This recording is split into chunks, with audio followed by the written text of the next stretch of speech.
Plastic, the almost famous phrase that we hear every time we're in the grocery store at the checkout line. Now, most of you probably don't think too much into this question.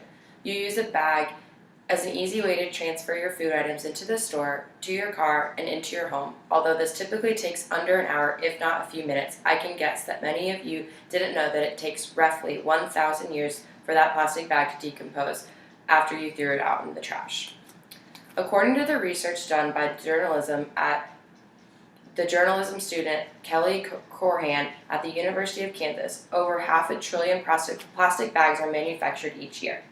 In the same research by Kelly, it was found that Americans discard over 330 billion plastic bags each year, choking landfills and endangering animals. What's worse is that we only throw away 1 billion of these, and it's estimated that only 0.7% of that is recycled. Plastic technology manager at the government recycling agency RAP stated that 3 out of every 4 plastic water bottles are not being recycled. The problem with plastic isn't just that it's not biodegradable. Rather, it photoregenerates, which is a process broken down by sunlight into smaller pieces. However, the individual molecules of plastic it breaks down are still too tough for anything to digest. The statistic leads to one that is the biggest issues of plastic recycling: water bottles. According to the Beverage Marketing Corporation, bottled water is the single largest growth area among all beverages. That includes alcohol, juices, and soft drinks.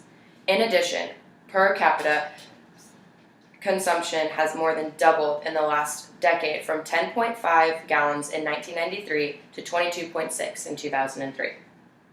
The growth has been more impressive in terms of water bottles sold, from 3.3 billion in 1887 to 15 billion in 2002. Most bottled water is consumed away from home, at a park, a work situation, or even driving, all areas where there's usually no place to recycle. According to the industry consultant R.W. Beck of custom plastic water bottles, only about 12% of them have been recycled in 2003. That is 40 million bottles a day that went into the trash or became litter. Not only has plastic caused issues for recycling on land, but it also becomes an extremely severe issue overseas, which is strongly affecting our environment and quickly destroying the ocean's natural beauty as it's killing sea animals across the Pacific. Located halfway between San Francisco and Hawaii, a 10 million square mile oval at the largest ocean realm on our planet, approximately the size of Africa, is known as the North Pacific Subtropical Gyre, which also is known as the oceanographers as the Great Pacific Garbage Patch. The Great Pacific Garbage Patch is basically an accumulative of debris and civilization. Anything that floats, no matter where it comes from, the North Pacific Rim or ocean, ends up here. This ocean realm is created by a huge mountain of air, which has been heated at the equator and begins descending in a gentle clockwise rotation as it reaches the North Pole. The slack winds and sluggish currents is much like foam piling up to the calm center of a hot tub.